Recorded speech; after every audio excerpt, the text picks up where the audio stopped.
Welcome back to One Chapter a Day Bible Challenge, Day 250, Acts chapter 27. When it was decided that we would sail for Italy, Paul and some other prisoners were handed over to a centurion named Julius, who belonged to the imperial regiment. We boarded a ship from Adramyttium, about to sail for ports along the coast of the province of Asia, and we put out to sea.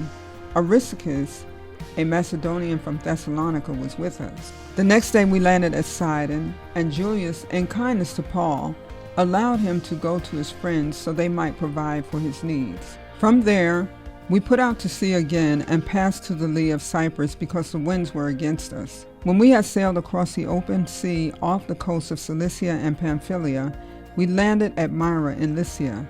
There the centurion found an Alexandrian ship sailing for Italy and put us on board. We made slow headway for many days and had difficulty arriving off Cnidus. When the wind did not allow us to hold our course, we sailed to the lee of Crete, opposite Salmone. We moved along the coast with difficulty and came to a place called Fair Havens, near the town of Lasea. Much time had been lost, and sailing had already become dangerous because by now it was after the Day of Atonement. So Paul warned them, "Men, I can see that our voyage is going to be disastrous and bring great loss to ship and cargo and to our own lives also." But the centurion, instead of listening to what Paul said, followed the advice of the pilot and of the owner of the ship. Since the harbor was unsuitable to winter in, the majority decided that we should sail on, hoping to reach Phoenix and winter there. This was a harbor in Crete facing both southwest and northwest. When a gentle south wind began to blow, they saw their opportunity, so they weighed anchor and sailed along the shore of Crete. Before very long, a wind of hurricane force, called the northeaster, swept down from the island.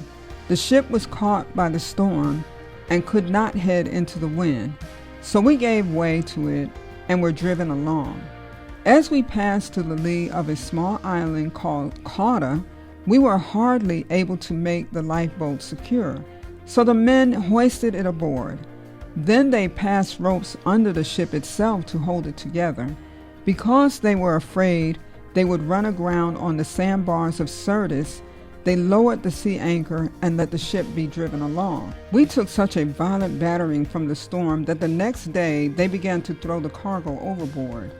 On the third day, they threw the ship's tackle overboard with their own hands. When neither sun nor stars appeared for many days and the storm continued raging, we finally gave up all hope of being saved. After they had gone a long time without food, Paul stood up before them and said, "Men, you should have taken my advice not to sail from Crete. Then you would have spared yourselves this damage and loss. But now I urge you to keep up your courage, because not one of you will be lost, only the ship will be destroyed." Last night, an angel of the God to whom I belong and whom I serve stood beside me and said, "Do not be afraid, Paul. You must stand trial before Caesar, and God has graciously given you the lives of all who sail with you. So keep up your courage, men, for I have faith in God that it will happen just as he told me. Nevertheless, we must run aground on some island." On the 14th night, we were still being driven across the Adriatic Sea when about midnight the sailors sensed they were approaching land.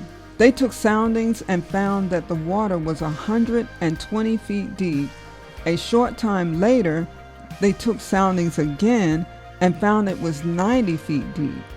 Fearing that we would be dashed against the rocks, they dropped 4 anchors from the stern and prayed for daylight. In an attempt to escape from the ship, the sailors let the lifeboat down into the sea, pretending they were going to lower some anchors from the bow. Then Paul said to the centurion and the soldiers, "Unless these men stay with the ship, you cannot be saved."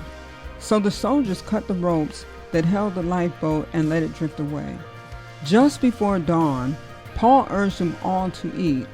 For the last 14 days, he said, You have been in constant suspense and have gone without food.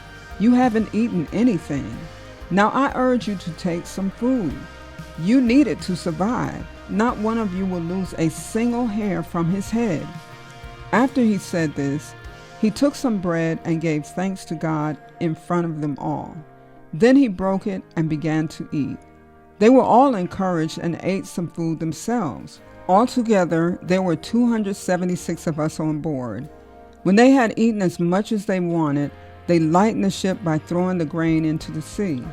When daylight came, they did not recognize the land, but they saw a bay with a sandy beach where they decided to run the ship aground if they could. Cutting loose the anchors, they left them in the sea and at the same time untied the ropes that held the rudders.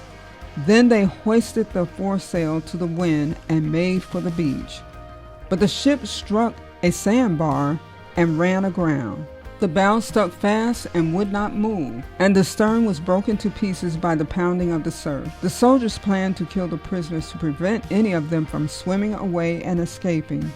But the centurion wanted to spare Paul's life and kept them from carrying out their plan. He ordered those who could swim to jump overboard first and get to land. The rest were to get there on planks or other pieces of the ship. In this way, everyone reached land safely.